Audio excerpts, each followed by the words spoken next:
This episode of Southeast Iowa Today is brought to you by Griner Auto Body of Washington, Iowa, using state-of-the-art techniques and decades of experience to get your car back on the road after an accident. Car Doctor of Washington, Iowa. No matter who Frankensteined it, they can fix it, clean it, and customize it. McDonald Boneyard of Keota, Iowa, for all your farm equipment and auto recycling needs. For great food, it's your choice. Your Choice Family Restaurant of Wayland, Iowa. Open Tuesday through Sunday. Come to our cruise-ins this summer on the second Tuesday of the month, June through September. Girling Repair of Winfield, Iowa. If your mower is dead, call Fred, your Husqvarna, Aaron's, and Gravely dealer. Fred also fixes and sells snowblowers. B&B Propane and the family of Jet Stops. Dutch Market and Coffee Talk of Washington, Iowa. Dutch Market can handle all of your grocery needs. They even have a conference room you can use for free. Coffee Talk's drive-thru is open and ready to serve you coffee, energy drinks, sandwiches, baked goods, and ice cream. They all present you the award-winning Southeast Iowa Today. Here's the author of Christie's Journey, The Beat Goes On, and your host, John Bain. Thank you, announcer Cody Roy of NewEnglandDukes.com for your golden pipes and wonderful introduction. Right behind me is the Danville Community Building, and I just attended a meeting, Des Moines County No to CWECS, which is the wind turbines and everything else. They are teaming up with the Henry County Watchmen and helping to get the community to know what's going on so that they can inform the Des Moines County Board of Supervisors of what they think should be going on and how zoning should be conducted as things move along. A lot of information here tonight. Melanie Patton does a great job of explaining what she and others have went through for the past 15 months in Henry County, Iowa, and now they are compelled to help the folks in Des Moines County, Iowa. Cindy Newberry will start the evening off. Cindy Newberry's never done this before, so forgive me. I'll give you a real quick rundown of how this all started. I saw a little tiny snapshot on Facebook that this was going on, and I was instantly intrigued that this can't happen here. And I called the 3 supervisors in Des Moines County and the 3 supervisors in Henry County because I knew they were on it because they had signs. We have signs. So the first thing he did was put me in contact with Melanie, and it's a gift from God. she's the best teacher, speaker. Anyway, I mean, every bit of that. So I'm gonna be quiet now. All right, well, thank you everybody for coming tonight. My name is Melanie Patton. I became involved in the wind energy conversation in January of 2024. I'm going to introduce Bill Crawford here in the front. He was instrumental in getting Henry County started on learning what was happening in our county. We have learned a lot. I've learned so much in the last, I guess, about 15 months. And done a lot of research, talked to people all over the world about wind energy, and become passionate about it. So I don't know how many of you believe in God, but there's really no reason for me to be here other than God. So when He gives you instructions and puts you in a place and tells you what to do, you really can't say no. So that's why I'm here. So we had a group of people in Henry County, and we believed that it wasn't the best fit for Henry County to have a project. We also had very weak ordinances in Henry County, and so over the last 15 months we have worked with our Planning and Zoning Commission and our supervisors to improve the ordinances that we have to protect the health, safety, and welfare of the citizens of Henry County. And actually tomorrow night we have our first supervisor public hearing on the latest ordinance, which we formed last fall, a group called Henry County Watchmen. There's 3 of us, Bill, myself, and Stephanie Congable-Scraw. We all are very passionate. We all have very different gifts, but God brought us together to do this amazing ordinance. And what we did is we looked all across the state of Iowa to see what other counties were doing. We used pieces out of ordinances all over the state and even some other places. and we put them together and formed our own ordinance because our county had about a 7 or 8 page ordinance. We wrote about a 40-page ordinance, and it covered a lot of things that weren't already covered. And so Henry County Watchmen put together this ordinance and presented it to our county. There's been lots of roadblocks, lots of diversions, but we are getting closer to having a common sense ordinance in place in our county. So when Cindy contacted one of our supervisors, obviously they know that I've been involved in lots of stuff over there, and so they put us in touch. And then I started researching just over the last few weeks what's going on in Des Moines County. So Des Moines County has a pretty good ordinance on a lot of bases, but there's things that aren't covered, and we'll talk about that a little bit tonight. So we actually used some of the things in the Des Moines County ordinance in the Henry County ordinance, so I was very familiar with what the ordinance looked like. I just didn't realize that there had been easements signed, and now we know who has signed them, where they're signed, and that kind of thing. So I'm going to present probably a lot of information and overwhelm you, but at the end I'll answer questions that I can. And of course you guys are always willing to contact us later too if you come up with other things that you thought of. So we just feel like sharing with other people what we've learned is a benefit to everybody, because I equated it to a life preserver. I was given a life preserver to help my own county. And if I hold that life preserver when I see other people drowning with a lack of information, if I don't share that with somebody, I couldn't live with myself. So that's why I'm here tonight. So there are lots of concerns about wind turbines.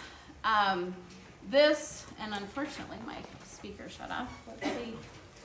I don't know if any of you have watched news or seen on social media, but there's been a lot of disasters actually with wind turbines, so it gives us a lot of things to look at across the state. And I have this little video, but I need to make sure real quick that our sound, and this isn't my projector, so you're gonna have to bear with me here a minute. So this is in Schuyler County, Missouri. And because it's a big crowd, you probably won't be able to hear it. This was taken last Thursday. And if you go to our Facebook page, you can hear the sound a little bit more on your own device. It is spooky. It is scary. So if you've seen it, that turbine, the closest one to the house, is 3,400 feet. So use that as a reference as we talk about what setbacks should look like. That first one's 3,400 feet. The other one is just a little over 5,000 feet. And I'll have another picture of Schuyler County, Missouri, and a house that's surrounded, just to give you some ideas. So first of all, we're going to start with property concerns. And there's maps blown up over there for the project. So in case you haven't seen those maps yet, the one map closer to me is the bigger section of Des Moines County. The one on the right is that same one blown up, and they're the same up here. I'm sorry they're small. My screen is like 70 years old, so it's kind of small. The two different colors up here, the green and the yellow, represent two different companies. However, those companies are linked. So that's the difference there. The thing to learn about the easements that have been signed in Des Moines County is that they have the potential to be up to 64 years. And how that works is there's 7 years for development, so that leads them from the time they sign the easement while the project is being developed or other easements are being signed. 2 years for construction, and then 25 years for operation. Then there's 3 10-year extension options.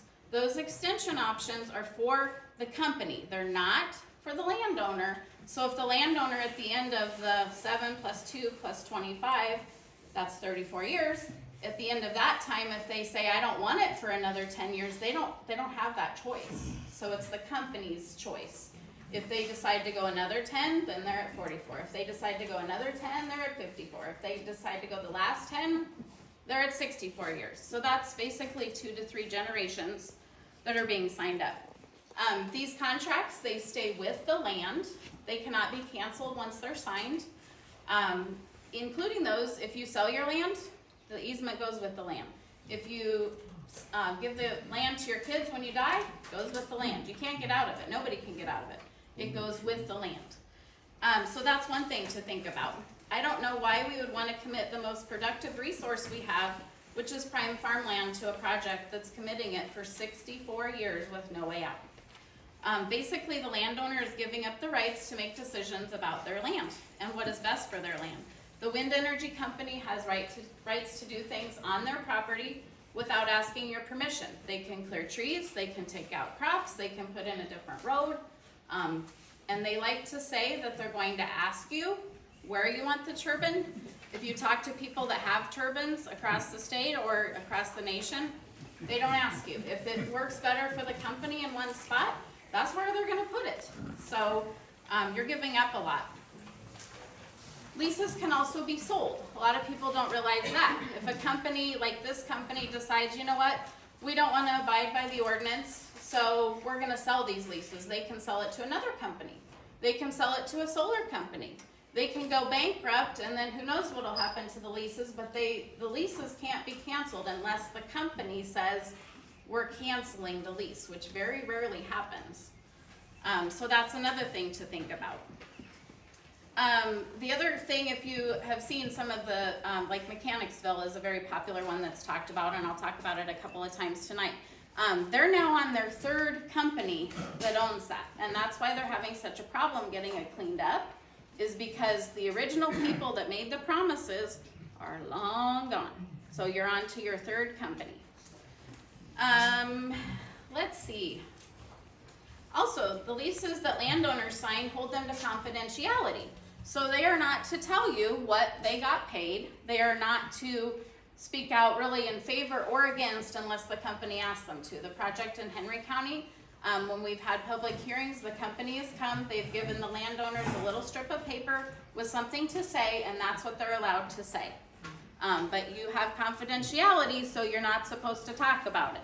Part of the reason they do that is because some companies will pay different landowners different prices. So they don't want you to know what your neighbor got paid. So that sounds kind of sketchy to me. They also are not able to complain about the effects on their property.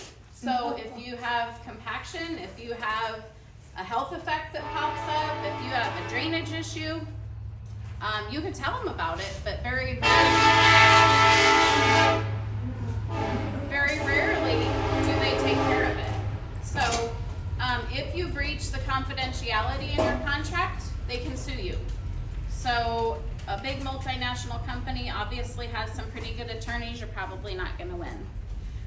This is a paragraph, and I do have a few extras of these up here, that's actually in the Big River Wind contract. So this talks about the nuisance easement. It says, effective as of the lease and easement commencement date, the owner hereby grants the company an additional non-exclusive, perpetual, and irrevocable easement, right, and entitlement on, over, across, and under the premises for any audio, visual, view, light, noise, vibration, air turbulence, wake, shadow flicker, electromagnetic, TV reception, ice, or other weather-created hazards, or other effect of any kind whatsoever, resulting directly or indirectly from any operations conducted on premises or any adjacent property owned, leased, or otherwise used by the company or its affiliates.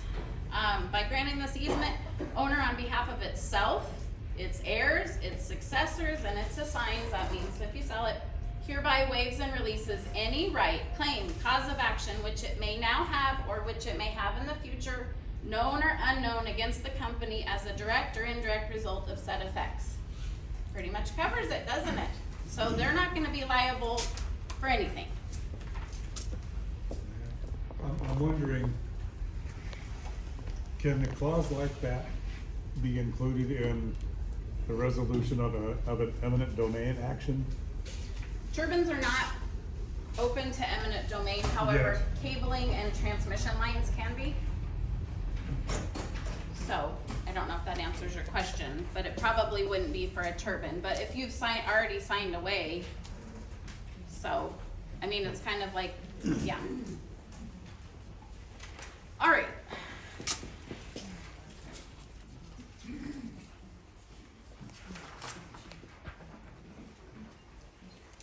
So So many landowners are only looking at the money benefits, which are based on the best case scenario projections and not actual numbers.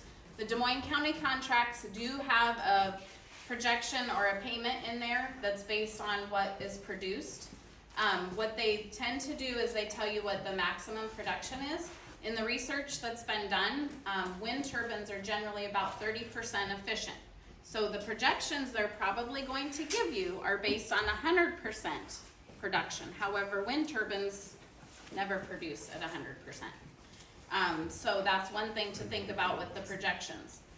And they're based on those projections versus actual numbers, but when it comes down to it, you're not going to know what the actual numbers are until you have a turbine on your land and it's built, and too bad. So, and I mentioned already that there can be, the contract can be sold, so you could end up with something else. And the technology is changing very quickly, and so it's hard to tell if the company doesn't build and something new comes along, it could be something new you get on your land instead. So there's so much fine print in the contracts, you have to be so careful. I did want to bring up, it's up here too, the size, and we also have this little display here showing, because we're from Henry County, so it shows the water towers in proportion to the size. So that's really important to remember, is we're not talking about something that's small here, and I'll get to that a little bit in a minute as well. So the farm ground in Des Moines County is prime farmland. The impact of wind turbines can impact drought conditions. It's also been studied that the value of land, both agriculture and residential, declines in proximity to wind complexes. So why do we want to use up valuable farmland with these types of projects? Over there we also have the actual parcel numbers and everything. I went through every single parcel that was signed up, and I looked up the average CSR score. I looked up the acreage for the parcels. So there's 243 parcels signed up under easement currently. 189 of those parcels have an average CSR of 65 and above, which is what is considered prime farmland. If you look at the percentages, so that's 82.3% of what is signed up is 65 and above. About 77%, is 70 and above. So that's about 6,000 acres. So there's some kind of issues with the acreage that's been reported. It's been reported that the project's about 13,000 acres. When I took the parcels that were given to us by the county that are currently recorded under easement, it came out a little under 8,000, and that was total acreage. This number here is actually tillable acres, so I separated that out. So this is just the percentage of tillable acres. I found out earlier this week that I think I found out where the discrepancy is the same company and a lot of the same landowners are signed up in Louisa County.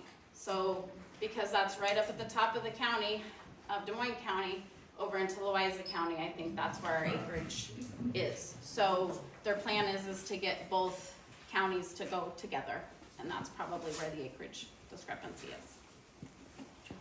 That could also be Henry County. Yeah. Others that have ground in Des Moines County also have signed up in Henry County. So, as we're talking about prime farmland, the Des Moines County Comprehensive Plan, I never knew what a comprehensive plan was until I started all this.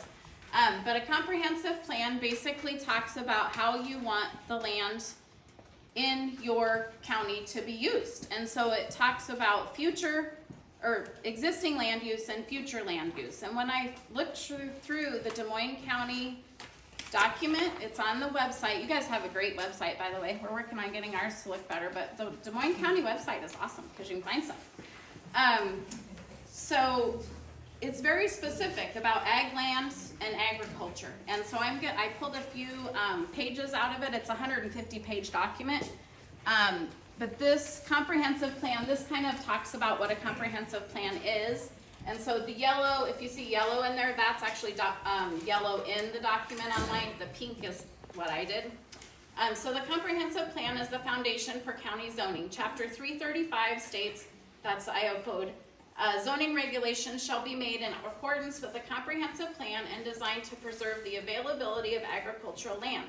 Such regulations shall be made with reasonable consideration, among other things, as to the character of the area of the district and the peculiar suitability of such area for particular uses, and with a view to conserving the value of buildings and encouraging the most appropriate use of the land throughout such county.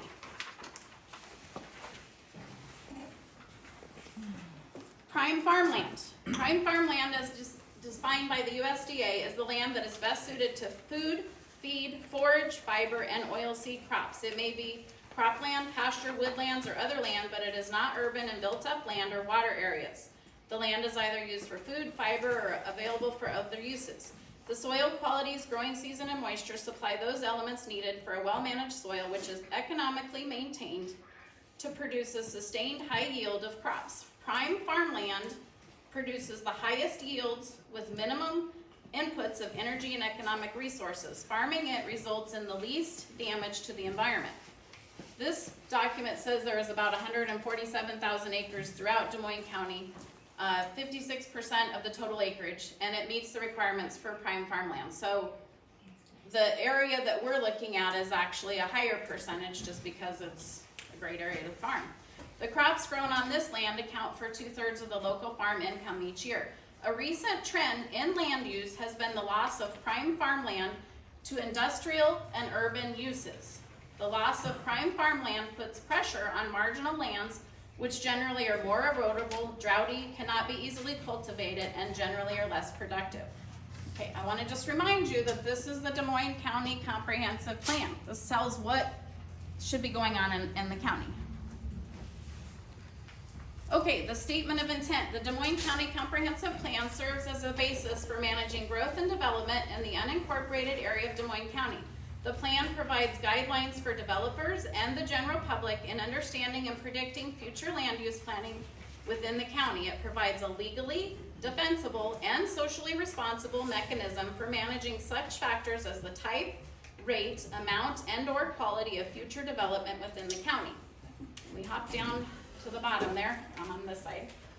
The development plan consists of written goal statements. The goal statements are supplemented by objectives, policy measures, and map designations that establish guidelines and locations for areas of growth, growth stabilization, agricultural land preservation, and environmental resource protection. Then it has two sections on existing and future land use. Existing land use. Current land use in Des Moines County is primarily agriculture, a majority of which is grain production. Industrial development is generally a land use that is thought of as obtrusive. Several of these areas, I skipped a couple sentences, you're welcome to read it. Several of these areas are now a combination of inappropriate mixed land uses. It was talking about development that was allowed in areas that it probably shouldn't have been. Then down at the bottom on that side, future land use. The single most significant commodity to Des Moines County is the prime agricultural land. The county currently has 3 agricultural preservation districts. In a county where the economy is based on agriculture, preservation of those lands that produce the highest yields should be pursued. Then there's 2 maps, and I really recommend that you go to this document and look at these maps, page 145 and 146. I know they're very hard to see up here, and I'm sorry about that. I do have hard copies. If you want to look, I'll set them up here. This is the existing land use, okay? Agricultural preservation districts are in light pink. So we have one here, here, and here. That is the future land use map. It shows that this whole area, clear over here along the river, plus that one that's already on there, should be agricultural preservation districts. That was a big deal to me when I looked at that map of easements signed up. So it's saying that we should preserve those for ag use. Okay? Then the plan goes on to talk about the statement of goals. The 3 goals that I highlighted are these 3. Ensure orderly and efficient growth of residential, commercial, industrial, and public and semi-public land uses while maintaining the general welfare of the county. 2, protect and conserve the natural, human, and economic resources that are the basis of the agricultural economy and rural lifestyle of the county. And 3, protect and preserve natural resources, including areas of steep slopes, significant tree cover, wetlands, and natural prairies. So goal 1 then is broken down into some objectives. Discourage development from locating on prime ag land.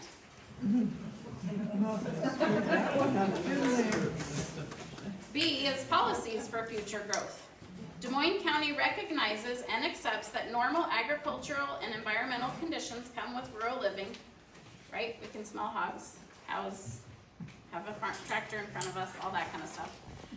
2, while Des Moines County encourages development to locate within cities, the following are guidelines for where new development should occur in rural areas.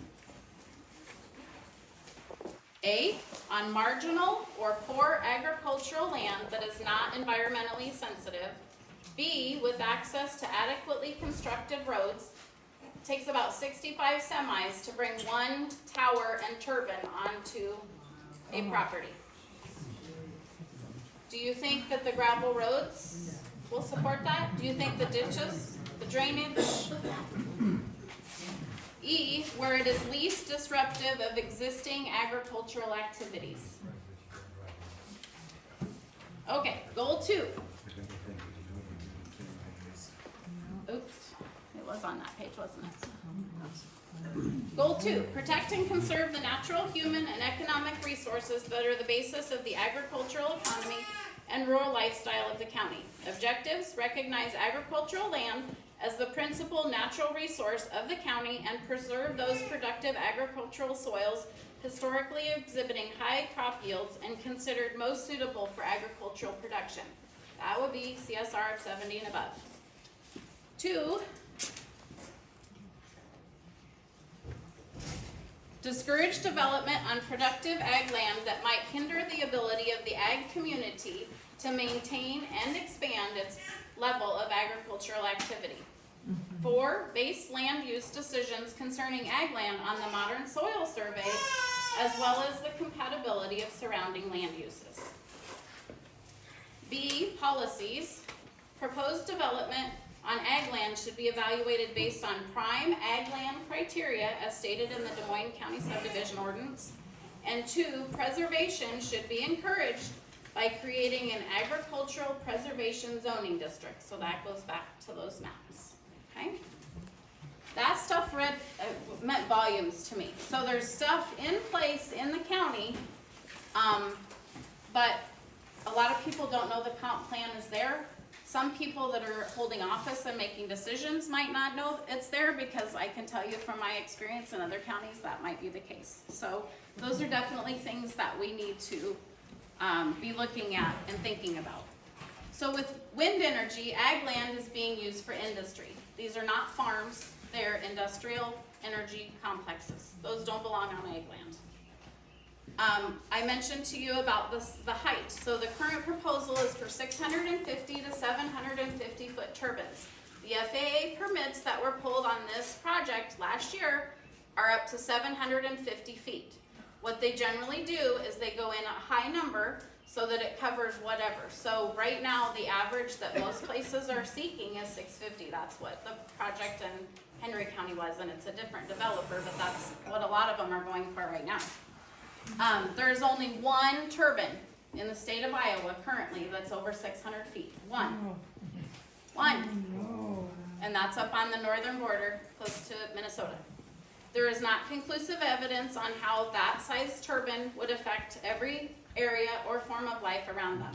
To give you perspective, the turbine in New London is 412 feet. So if it's 650 or higher, you're looking at another half at least of that one above.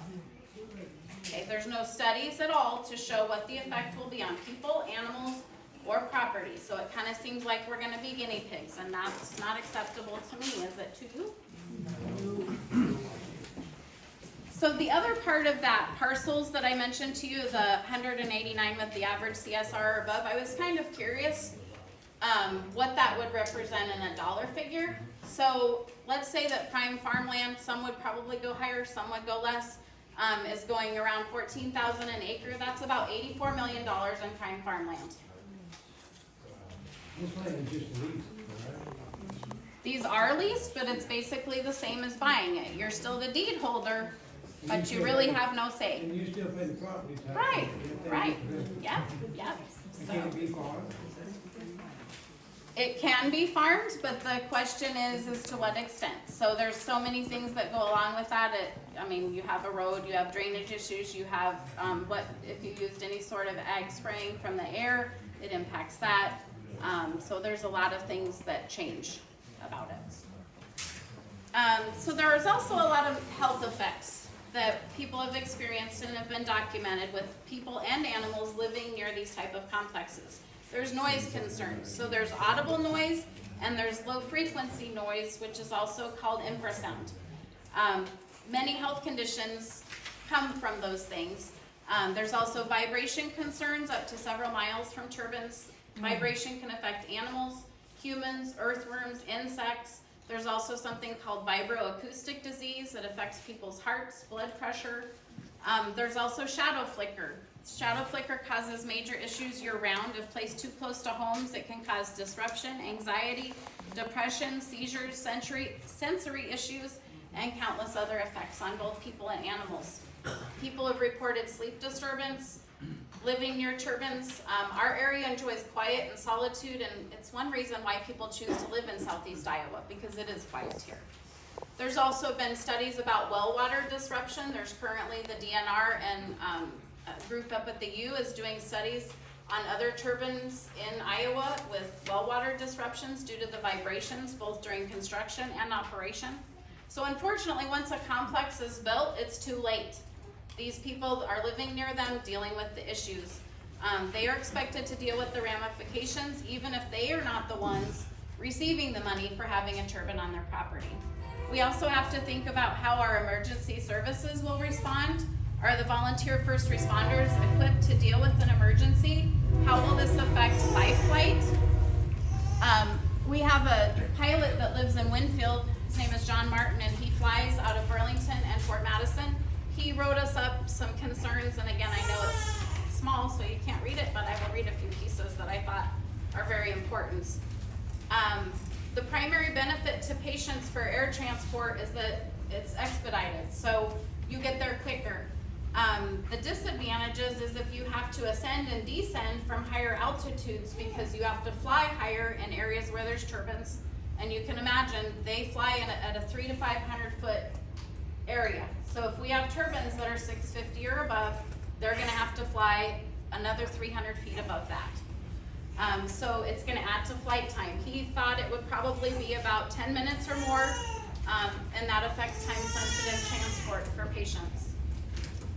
With the higher flight altitude, air transport also requires higher cloud ceilings. So if you have a day when the clouds are low, they actually can fly different heights, but because of the FAA cloud clearance requirements, they may have to decline flying that day because of it.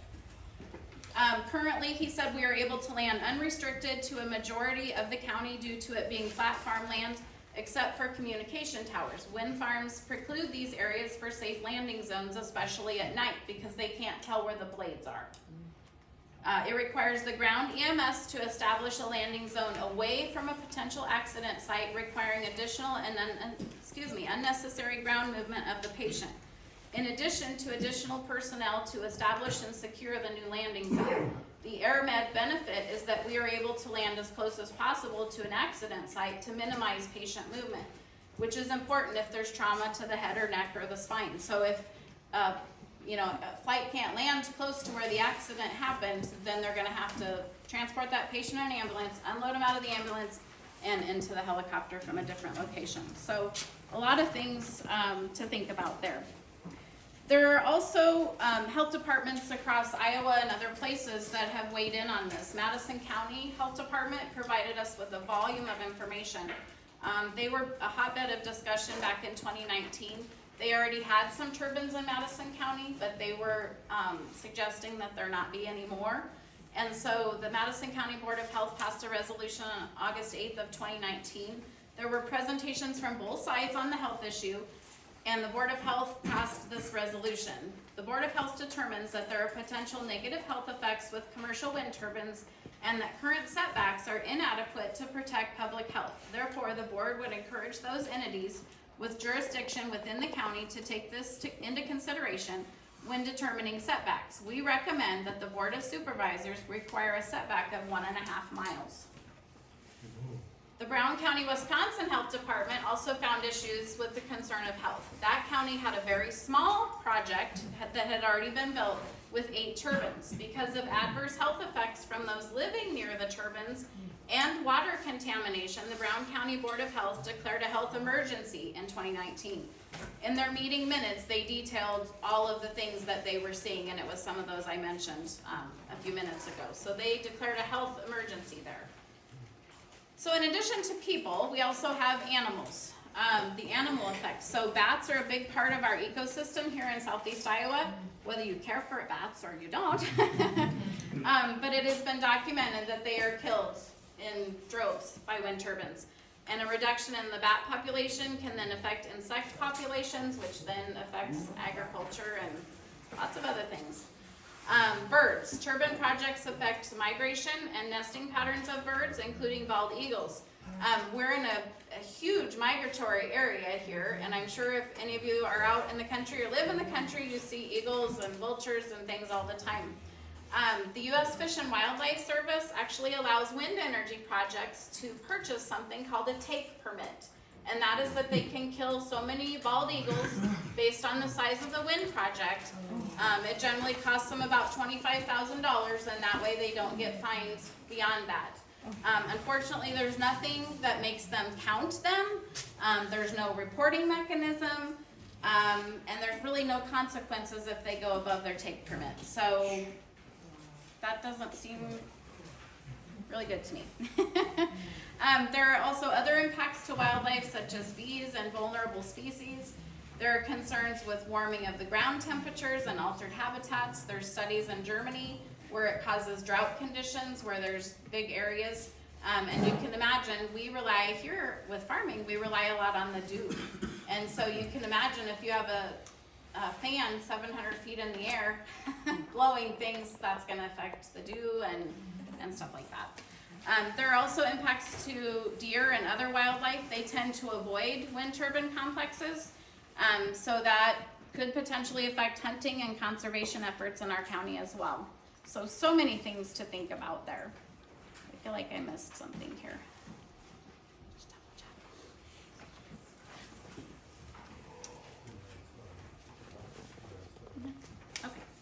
check. Okay, I did mention a little bit about roads. There's also something called interconnection agreements, and we talked about, you asked me about eminent domain, so I already brought that up, that it is possible that eminent domain could be used if they can't get people to agree for the connection lines, but not for turbines. So a lot of times, people that are in favor of wind energy bring up about private property rights. So I think it's important that we talk about that, because we are fully invested in private property rights as well. Many of us that have been in this conversation are farmers, small business owners, and our families go back here in Iowa for generations. So when talking about private property rights, it's important to remember that it's not a blank slate, that it's not like a free-for-all out there where you can do whatever you want. The county, as well as the city and surrounding incorporated towns, do have regulations and ordinances that govern what individuals and businesses can and cannot do. If there weren't ordinances, then it would kind of be a free-for-all. I can't put in a porn shop or a strip club or whatever I want, wherever I want. And so I feel like we should have similar views on wind energy, that it shouldn't just be we can do whatever we want. If a farmer wants to put a wind turbine on his land, and he wants to use the power to generate for his farm operation, then they should be able to do that. Generally, when it's something that goes to that farmer, it's much smaller, it's contained, it's not a huge project that then overlaps on everybody else. So I think there's a huge difference, and I don't know, in Henry County a few years ago, a lot of farmers did put up small turbines, and they really didn't work, and they're all gone now. Because they broke down very easily and it wasn't productive or efficient for them. So The other part of that is that this is an entirely different thing. You are leasing prime farmland to a multinational company. If you look up AES, which is the parent company, they are multinational in all forms of energy all over the world. They have a lot of stuff in South America. So this is not just some local thing. This is a big multinational company coming into rural America and putting these on farmland, and then they're taking the energy somewhere else. We have not had the opportunity to speak with a company representative, so I don't know where they are saying the energy would go. In Henry County, and that project, it was probably going to go to Chicago, St. Louis. They also use it for carbon credits for large companies, Walmart, Amazon, those kinds of things. And then I'm really not gonna touch on it much tonight, but mostly the reason that these projects get built is because they're getting huge subsidies from the government. So you've probably read some stuff in the news, and things are getting halted in offshore development. President Trump signed some stuff first day in office about offshore wind. There's things going on, but the thing we need to remember is that that's not gonna stop it quickly. There's also a bill that was just introduced recently that would phase out some of the subsidies, but it would be over several years, so it's like a step down. So it's not gonna stop it like that. So we have to have things in place in our own counties that help protect us now and also in the future. So it's not a simple issue. It's not, you just throw up a wind turbine and you get energy. It's very multi-layered. So I also want to talk a little bit about decommissioning. And we've seen areas where turbines have gone down. We've had so many examples in the last 2 years. Mechanicsville has gotten a lot of attention. The Greenfield tornadoes, Schuyler County, Missouri. The 3 that have gone down in Schuyler County, Missouri were online less than 5 years.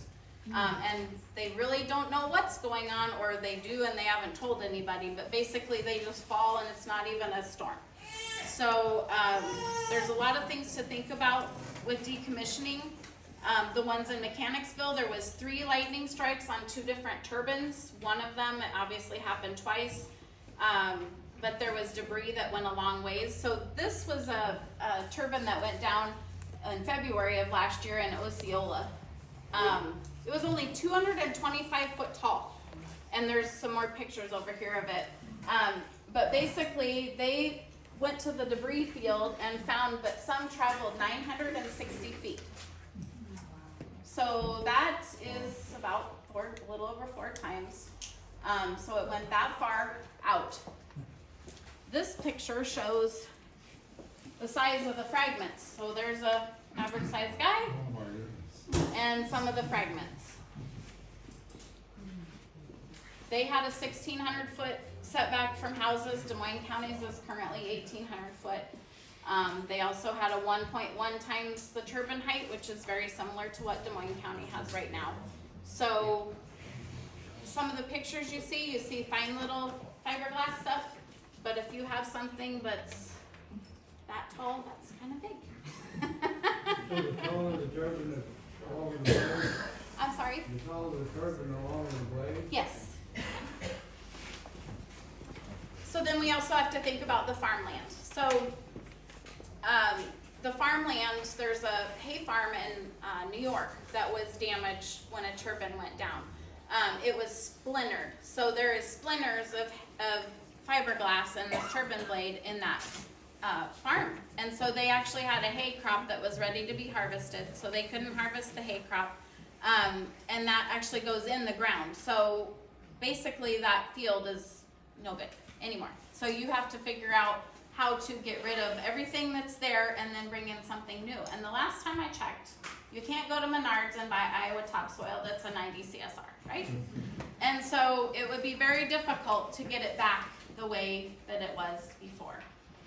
So even if it is cleaned up, what does that mean? Yes. I was surprised at the weight of these blades. The small turbine is 12,000 pounds. One like 650 or before the 650 was up to 27,000 pounds. So we're talking about, that's one blade. Right, And this is all the debris we get from it. right. I mean, that's so much kinetic energy that, Right. Yep, yep. Well, and then, you don't hear a lot about it, but I've been reading more about, ice too. In the winter, Exactly. you get ice and then you get projectiles off the blades, even if there's no damage. So, I don't know. I don't like being outside in the winter too much, but I kind of am, and your animals are. Okay, so we have a list of things, and some of you may have picked up the list about what we're asking for in Des Moines County. I mentioned to you that there are a lot of great things in the Des Moines County ordinance, but there are things that could be improved. And the ordinance, actually at the top of the existing ordinance, it talks about protecting the health, safety, and welfare of the citizens, and we talked about what it says in the comp plan about prime farmland. So I believe that that's the intention of the ordinance, but I believe that there's some things that could be improved to protect everybody a little bit more. So first and foremost, what we're gonna ask for is a moratorium. A moratorium on applications makes it possible for the supervisors to look at the ordinance, do more research, and get more citizen input. There have been many developments, disasters, and new information in the past couple of years. One of your supervisors went with one of our supervisors up to Mechanicsville and saw the debris for themselves. So I believe that, they have a little bit of a grasp on what can happen. But it's time to give it a look again and update what is on the books. The ordinance isn't that old, but so much has changed. And if we don't put a moratorium in place, then a company can submit an application at any time.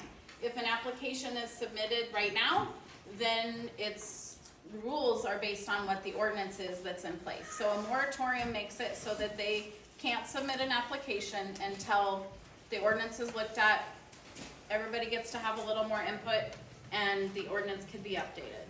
So the first sentence actually of the current ordinance says this, and I quote, "The purpose of this ordinance is to establish a minimum set of standards for the siting, placement, construction, installation, operation, maintenance, and decommissioning of commercial wind energy conversion systems," which is where CWECS comes from, "in order to protect the health, safety, and community welfare of the residents of Des Moines County."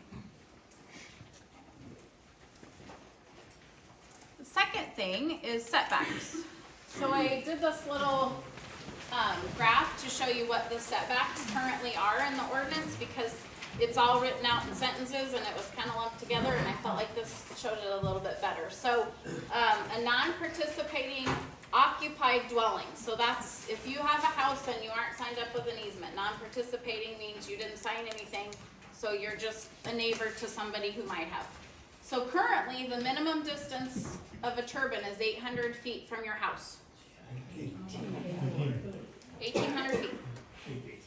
Did I not say that right? 1,800 feet, sorry. So 1,800 feet from your house. So remember that video I showed you of Schuyler County, Missouri? That was 3,400 feet.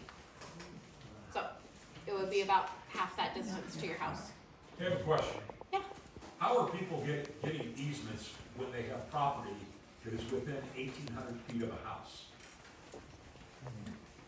Because they could probably put it on a far side. They can also, some easements are not gonna get a turbine, so they're not gonna put there's 243 parcels. They're not gonna put 243 turbines. Some parcels will just be used for the cabling and stuff like that. So, yeah. And crane transportation. Once they unload and put together that 400 to 500 foot crane, it goes across the property. And that will mash tile at 6 feet in the ground. It's the biggest crane available. Because that crane has to go to 500 feet to where the hub is. 400 to 500 tons. So, destroys roads too. these setbacks, is that from the This edge is of the tip? This tip is from the edge of tower. the blade, or is that from the? No, that's from the base. tower. The From the base of post the tower? tower. Yeah. So So you have it's the gonna be blade another- sticking out from there, yeah. So that would be less than 1,800 feet. Right, And it's yeah. not your property line, No, correct? not currently, no. House. Yeah, this is from a non-participating occupied dwelling, a non-participating civic building. It is from a non-participating property line, it's 1.1 times the height. So if you have a 650 foot turbine, that's 715 feet from your property line. So if your house is clear over here and your property line is clear over here, they can put one 715 feet as long as they're still 1,800 feet from your house. Okay? Putting it times the height of a turbine is not a great idea. If you are participating occupied dwelling, so that's something to think about, is some of the participating properties have people living in them that aren't the landowner. So just because you're not the landowner, if you live, a lot of people have rentals, that kind of thing, then it only has to be 1,000 feet from that house or 2 times the height. So it would be a little more if you got a 650 turbine, then that'd be 1,300 feet. Okay? When I was looking at each of these parcels, I noticed there was homes on some of them. So that's something to think about. A cemetery property line is the same. A boundary of a conservation area. You guys have some conservation areas in Des Moines County, so it's only the same 1,000 feet or 2 times the height. Participating or non-participating structures, so garage, shed, livestock, building, other turbines. So that means that if you don't limit it to 1 per parcel, they could have turbines that were 715 feet apart. And if you've been over in western Iowa and Adams County, Iowa, they have more than 1 per parcel over there, and it's ugly. And a couple of ladies that live in Adams County. There's actually under 3,000 people in Adams County, and they have very weak ordinances. And so they have a lot of big landowners, and they signed up tons of property, and so they can put them a lot of places because their ordinances are very weak. But that's something to think about, is they could put more than 1 per parcel the way the ordinance reads right now. And then above ground utility lines, same thing. So we want to propose that the setbacks go from a property line and that they are greater than what you guys currently have. This is another picture out of Schuyler County, Missouri. So this, it's kind of hard to see it, but there's this really beautiful house right here, and I know the lady that lives there. This turbine's 2,100 feet from her house. That one's 5,800 feet, 6,300 feet, 7,300 feet, 4,700 feet. So she's surrounded.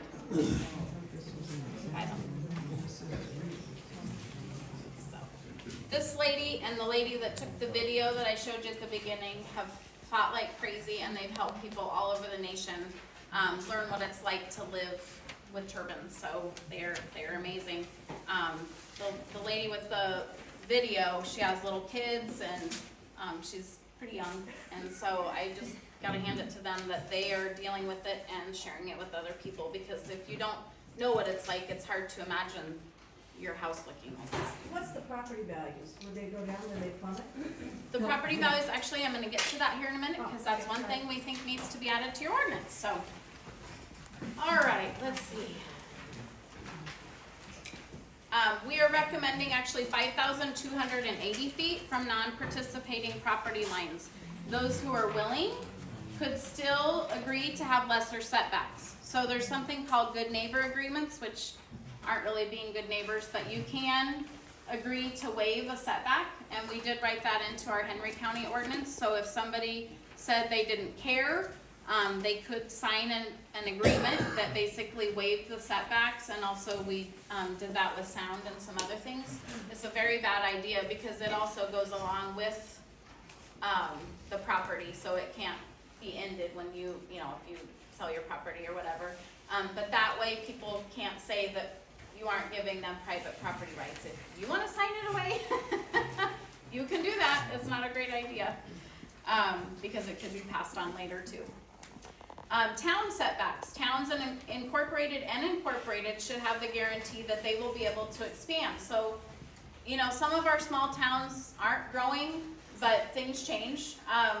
Why should we limit them? So if we don't have a radius around towns, even if they're unincorporated, then that limits them on future growth as well. So we're proposing a 2-mile setback for all incorporated and unincorporated towns. I believe that smaller towns should have the same protections that Burlington is given, and they have a 2-mile setback. So We also need to think about what happens if these are phased out in 5, 10, 15 years. How can we be assured if there is a disaster, the company will clean it up? What if these towns want to expand? Are we allowing enough setback distance for that to take place in 10 or 20 years? So many things to think about. I did mention to you the 1 turbine per parcel. That's number 3 on your list. No shadow flicker on non-participating property. So we talked about some of the things. If you haven't ever seen what shadow flicker looks like, go on YouTube. There's videos of people who have shadow flicker. There's a lady in Indiana that's part of our nationwide group, and she lives very close, and she shows videos all the time at different times of day and what that looks like, and it's horrible. She has blackout curtains. So you're basically like confined to your home if you don't want that, and it's like flicking the lights off and on, off and on. It's basically every 3 seconds. So it's something that we shouldn't have to deal with if we aren't the one having the turbine. So I believe that non-participating properties should not have shadow flicker. Height restrictions have also been imposed in some counties around Iowa, and that needs to be open for discussion here. There are many instances where heights have been restricted due to the airport regulations. There's also building height regulations in Des Moines County, so this should be considered for turbines as well. Bigger may be better for the developer, but not for the neighbors, the birds, or the potential disaster effects. I believe that Des Moines County should also have a county line setback.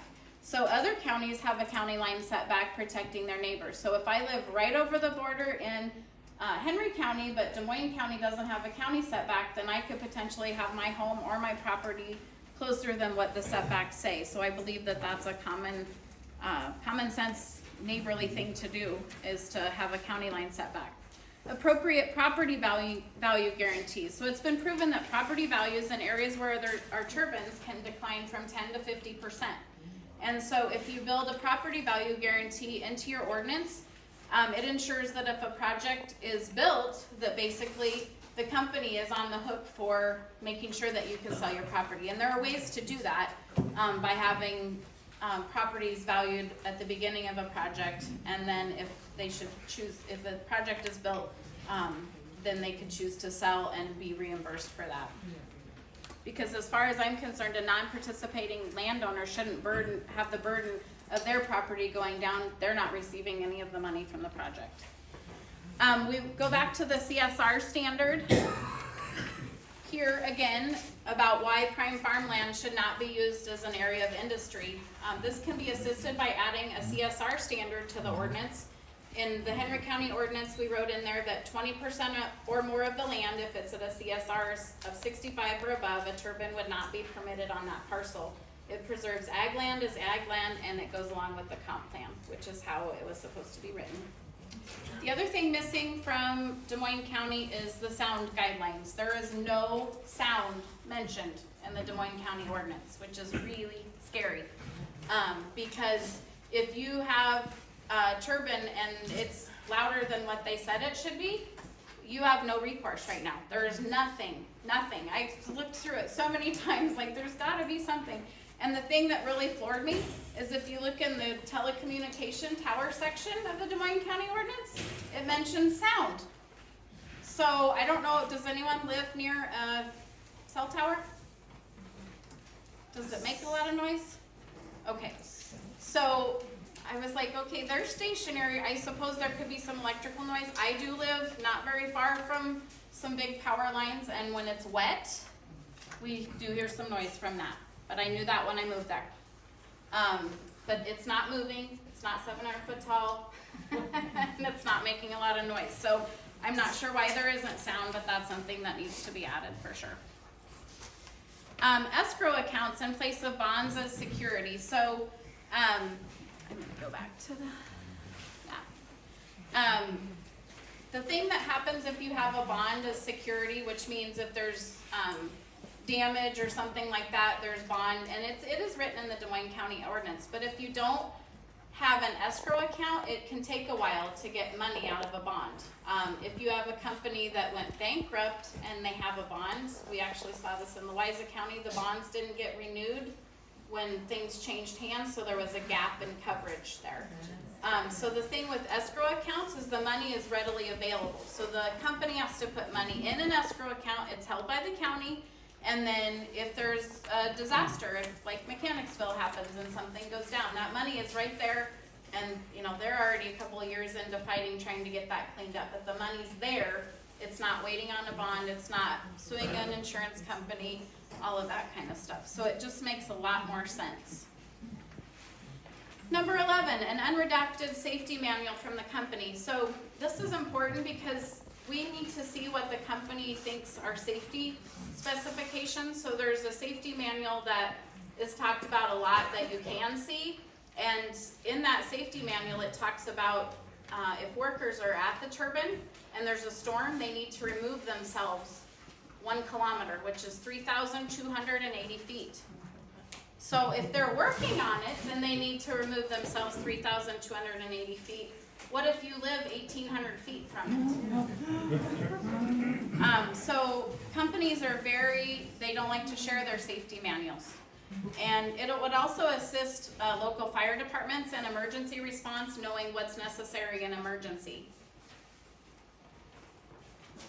12, lightning protection system required on all turbines. So if the turbines in Mechanicsville had a lightning protection system, they probably wouldn't have gone down. But most companies believe it's cheaper to deal with a disaster than it is to install the lightning protection system on every turbine. So that might be a risk they're willing to take, but I don't think the community should have to take it. Fire suppression system should be required on all turbines. Basically what that is it detects fires through heat and flames, and it's kind of like an internal fire extinguisher, so it would put out something before it got started, which I think is a great idea. Number 14, the Acts of God section added, and I talked about the hay farm in New York. That's just another good example, but in the event of a loss like that and you're a non-participating property, they should have to pay you for the loss of use because you're never going to grow hay or graze cows on that again. So there should be some sort of compensation, and we did write that into our Henry County ordinance. Number 15 is we need to add drainage systems to the road use agreement. There needs to be appropriate assurances for the county concerning the road use, potential damage to roads, drainage, and county infrastructure. And you guys do have a road use agreement, which is good, but it needs to include the drainage. Number 16 on the list is complaint resolution section. So there is nothing in there about what happens if somebody has a complaint. So it needs to be added to the ordinance what that process looks like. So it should include noise, lighting, flickers, signal interference. Sometimes depending on if you have line of sight internet, some people have had problems with, in Henry County we have the local radio station, a lot of people listen to that. There's been problems actually with the New London turbine. There was people that had problems with their radio. So there should be some sort of complaint resolution section talking about what the process is, and then it identifies who's in charge of complaints and how they will be followed up on. So what we all want to know what we can do, right? So coming here tonight is a great first step. Thank you guys so much. We were really hoping it would be packed out, and it is, so this is awesome. We can reach out to our supervisors, and in a minute I'm going to put their faces and their emails and their phone numbers up there, and I would encourage you to take a picture of that and start contacting them and letting them know what your concerns are.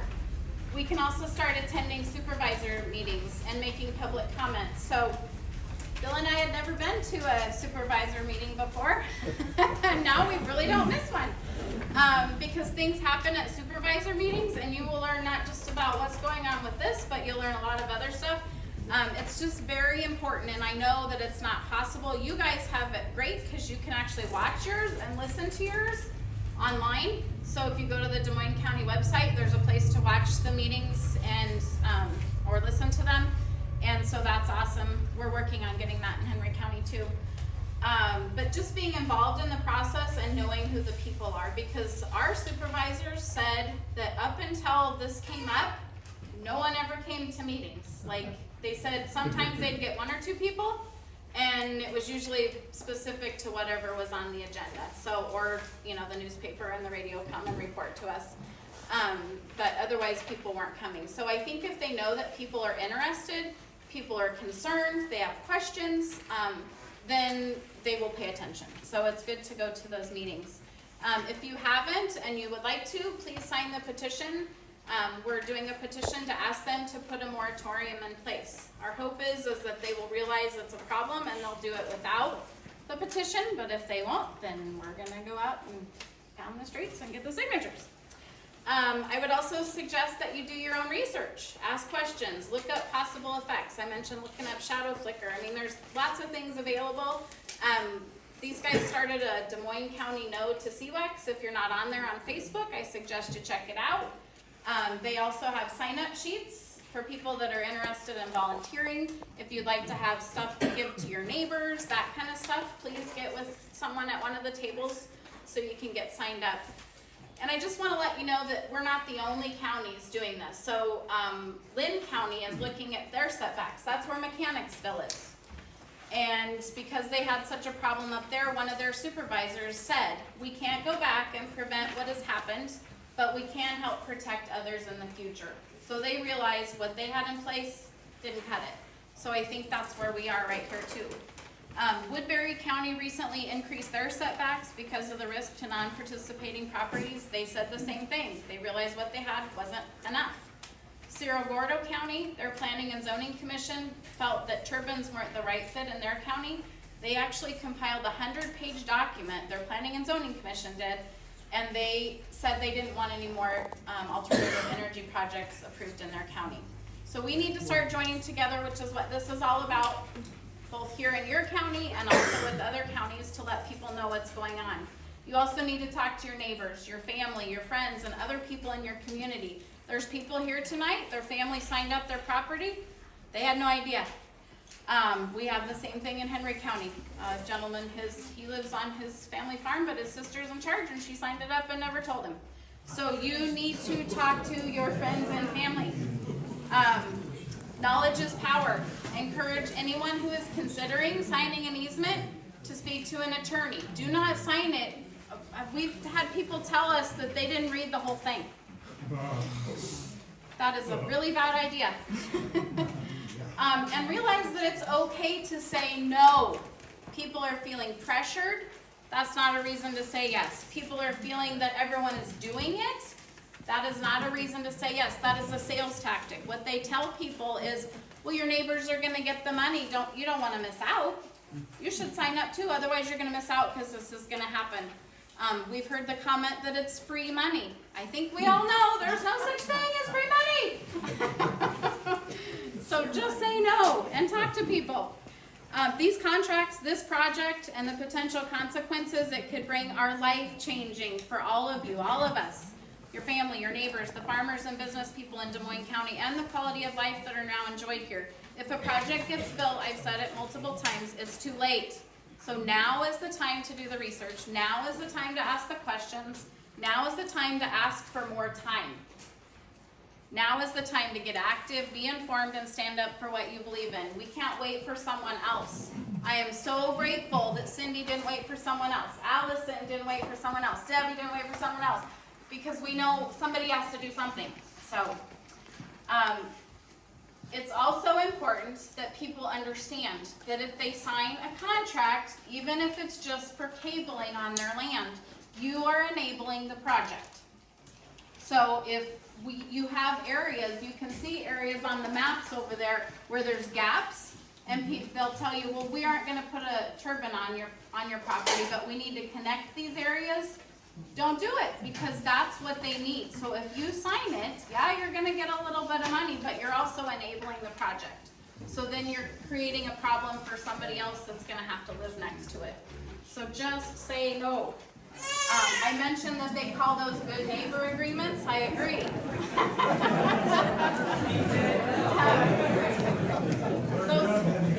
Those are not good neighbor agreements. So I also want to let you know that we are also working with our state legislators to make sure that the home rule for counties stays in place, that it's not taken over by the state. There is a push at the state level. The last 2 years, there's been bills introduced trying to take away county's rule on this. We cannot let that happen.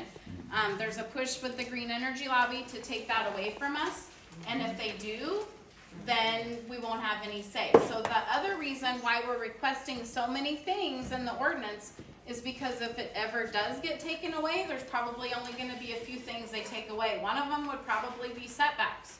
So that's why you have to have these other things in place, like the property value guarantee, the CSR, all those things. It's like a multi-pronged approach. So it's not just one thing, it's multiple things. But also talk to your legislators. Our legislators in Southeast Iowa are awesome. There's a few in other places that are probably getting paid or really lobbied by the green energy lobby to pass something. So we need to stay on top of that. We can also pray. So praying that those in decision-making positions think it through, take time to research and examine the parameters and the ramifications. We need to pray that they would be informed and not pressured by outside forces who are pursuing a profit on the backs of local communities. I personally believe this is a spiritual battle, and that's the first thing I told these ladies when we met a few weeks ago for the first time, that this is a spiritual battle. It has roots way deeper than any of us can imagine. And so I would like to pray over Des Moines County, the quality of life that's enjoyed here, and those in positions to make the ordinance, and over those people who are being influenced by it. And I will do that once this meeting is over. So if you would like to pray, I would encourage you to stay, and we'll do that afterwards. So I just want to thank you guys for the opportunity. I'm going to move to this. There's your 3 county supervisors. Those are the people that you need to be talking to. Yes. If you don't mind. Sure. For the current leases that are in Des Moines County, are they grandfathered underneath the current ordinance? Or will this new proposed, if we get this 2-year moratorium alternative, will those leases fall into this new ordinance that we're trying to? So there has been no application made in Des Moines County. Just because there's been easements signed doesn't mean there's an application. So once a company makes an application to the county, that's when the timing would be for the ordinance that's in place at that time. That's why having a moratorium is so important, is because it won't matter and it doesn't harm the leaseholders, because that's why they have a 7-year period. That for 7 years, that's called the development phase, and they do that on purpose, so that there's time for things like this to come up, because it's happening. There's a much bigger pushback than there's ever been, and so the companies build that in there to give themselves time. Does that make sense? Yes, how soon do you expect them to? That can happen at any time. I don't know I have no idea what their parameters are. I've seen what's been quoted, but so far I haven't spoken to a company representative. I don't know if there's any company representatives here. That's possible. So I'm not a company representative, but what I was told today by one of my neighbors was they had to be generating energy by 2027, which means this is on the move. It was actually in the Des Moines County News, I think, a few weeks ago. So- I read this article. Okay, so the stuff in the paper was what I believe a company representative told Mr. Broker. So unfortunately, we did invite the supervisors. As far as I know, there's no one here that's a supervisor. We did invite them all to come.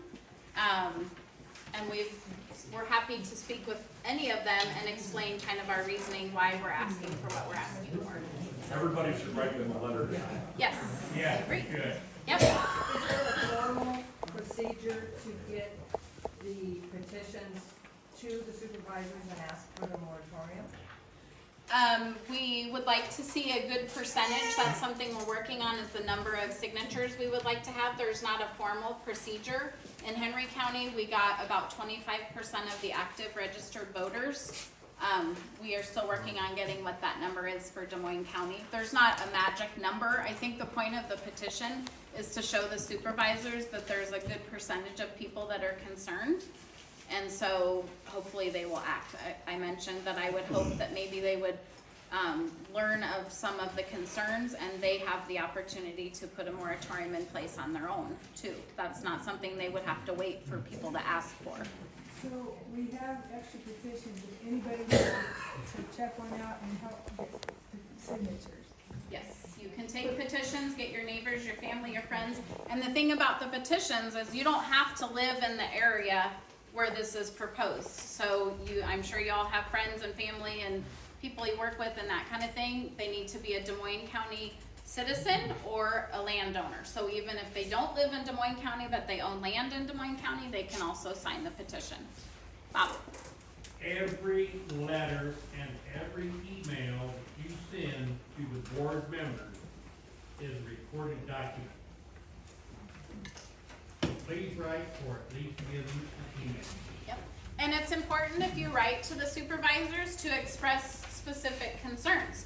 So, are you concerned about the setback? Are you concerned because there's no sound specified? Are you concerned of what it's gonna do to your gravel road? I mean, you can write multiple letters. I don't know what the Des Moines County supervisors will do with your letters in Henry County. Because they were getting a volume of them, they started kind of organizing them by topic. So that could be a possibility too. So if you want to write 10 letters and you want one about setbacks and you want one about killing eagles and you want one. I don't know if it's a state law. Henry County, if it's a postmarked letter, it has to be read at the meeting, becomes part of the minutes. Emails, like Melanie said, they archive them, so they are a matter of public record. But there again, I don't know if Henry County is the same as Des Moines County on the postmarked letter. One thing we didn't talk about tonight was the actual cost of these windmills. I get arguments from people, all made in America, just because blades are made down in Fort Madison. And because I'm new to the Des Moines County project, I don't know what Well, some let me projects. finish. Okay. 90% of that money that goes to that windmill goes for the gearbox, for the pitch and the yaw. There's 80 gallons of oil up there. The oil is from here, the blades are from Fort Madison. 90% of that money goes to China. The generator up there, the gearboxes, and then, like I say, the yaw and the pitch. And just so you know, And people tell me it's made in America. and just so you know, I don't know what turbine they were planning to use here. The turbines that the company was planning to use in Henry County were not Siemens turbines, so that wouldn't have even come from Fort That Madison. ain't be less, yeah. So they were planning to use Vestas turbines. They kept changing the model Really? that they were telling us because I think they didn't want to give us the safety manual, but I don't know because I haven't spoken to anybody, so I can't. I talked to Tom this fall about the wind turbine, and he seemed pretty hopeful on trying to he didn't say he was gonna get them stopped, but he wanted to, like, for example, he wanted to make them, when they were done with them, decommission them, dig all the concrete out of the ground, and so that they could maybe put some things in there to kind of discourage them.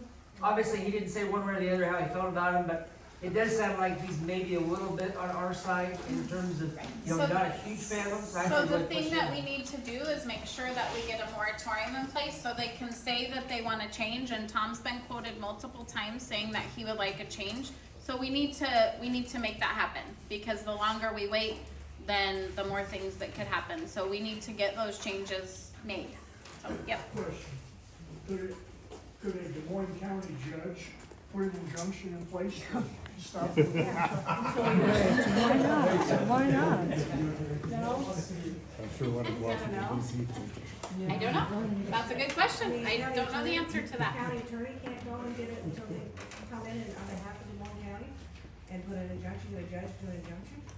I don't know the answer to that I've question. got a friend, I've got a couple friends who Okay, judges, and that would he's be got something to I'll check find out. out, Sure. Knock Island County, I'll find out. There is no Somebody's got to file right to suit. use an Well, that's what I mean, to figure out who has standing to find that out. Blades that like change every 10 years, so if the project is 30-year lifespan, that's 3 changes of blades. What are they doing with those blades right now? They're trying to bury it. Dig a hole and bury it. Yep. This is what they're doing, right there. That dot is a bulldozer. What about the landfills? What about the landfills, when we commission this? You can also, I don't remember in the Des Moines County, some counties have it in there. We did write that into our ordinance, that nothing could be buried in Henry County. All stuff had to be disposed of properly outside of the county. So again, yeah, in Des Moines County. Again. Thanks for that. Yeah. Again, again, that's something that you can write in your ordinance. You can write anything you want in the ordinance. So there's so many avenues that need to be covered. So these people are asking me to sign a 30-year lease on the blades themselves, have a 20-year engineering life on it. Well, So what they're they gonna have to do, be replaced in 10 years. yes, they call it repowering when they have to either Okay, I got replace 10 the years. motor or they have to replace blades. I mean, they need maintenance, or like Schuyler County, Missouri, the turbines, I think it was a bolt issue is what they're pointing to, but Yeah. there's never a report. So, I mean, that was 5 years. So Exactly. then again, you're gonna have to have the trucks and the crews and the, you know, people have tried to say they take the roads out when they get the turbine in. No, they don't. They gotta leave No, it they there don't. because No, they can no. go in and fix it and put new stuff up. So the other thing with repowering is some of the tax credits were written where if they repowered, then the tax credit started over. And so that's another reason why it's actually an incentive for them to do that. So the Inflation Reduction Act is a big part of what enabled the subsidies to really ramp up. They actually made the subsidies stackable, the tax credits stackable. So that's why there's a push. And I apologize, the lady that showed me the map, who showed me the map at the beginning, I can't remember. There's a map, the U.S. Geological Society, if you type in USGS on Google, USGS turbine map, there's a map, I couldn't get it to my computer, and I've been on it extensively, so you can pull up the whole United States, and when you look on that map, there's little yellow dots for every single turbine in America. You can then zoom in on that, so that's how I know that New London is 412 feet, I know it was 2011, it went online. So you zoom in on each turbine, it tells you the maker, it tells you the hub height, tells you the blade length, all of that stuff. And so if you look on that map and you look at the state of Iowa, southeast Iowa is all clear right now.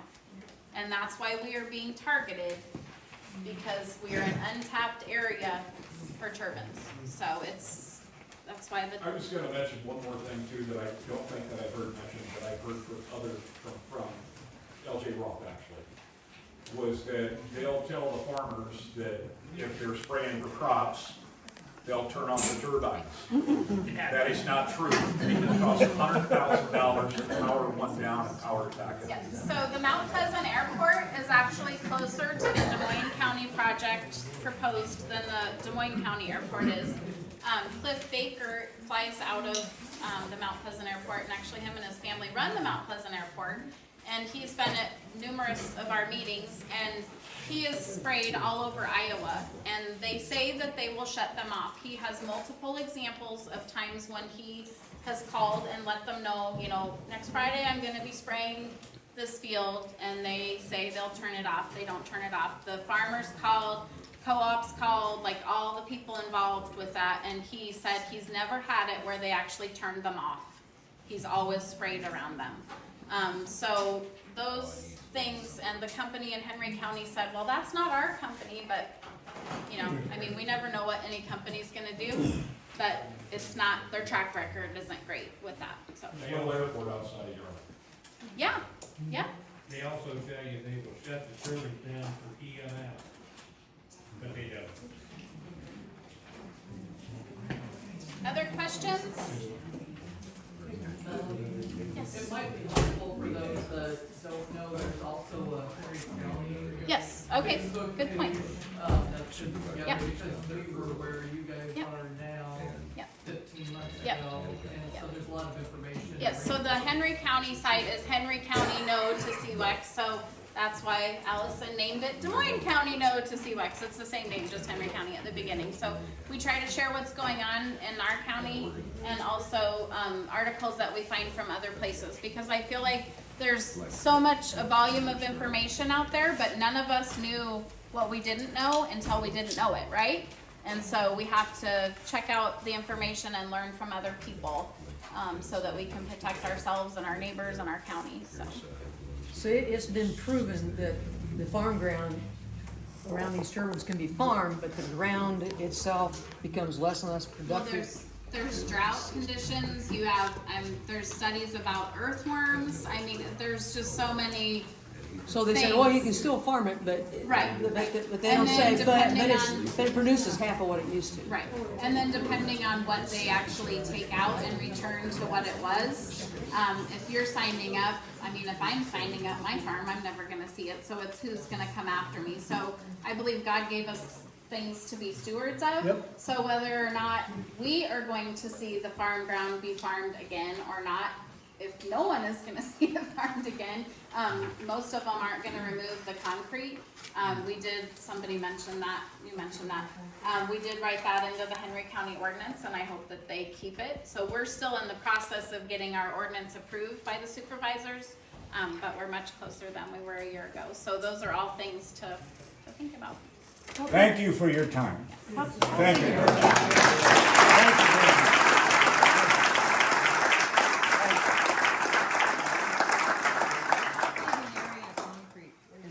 Under one of those. 700 yards. How many feet by how many feet? Depends. Wide and 30 foot deep. Foot wide, 30 foot deep. Takes, Might be short. You never want to get into takes 400 cement trucks. 700 yards. Hey, don't forget to write your supervisors. The first one should be, where were you Monday night?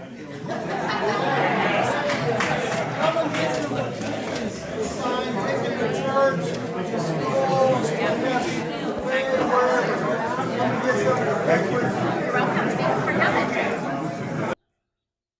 So many unknowns when something isn't in place, but one thing's for certain, there are many knowns of what other communities in the great state of Iowa are dealing with when it comes to wind turbines. So thank you for watching this episode. Thank you to my sponsors, Griner Auto Body, Car Doctor, McDonald Boneyard, Your Choice Family Restaurant, Girling Repair, B&B Propane, and the family of Jet Stops, Dutch Market, and Coffee Talk. I'm your host, John Bain. Stay friendly, Southeast Iowa.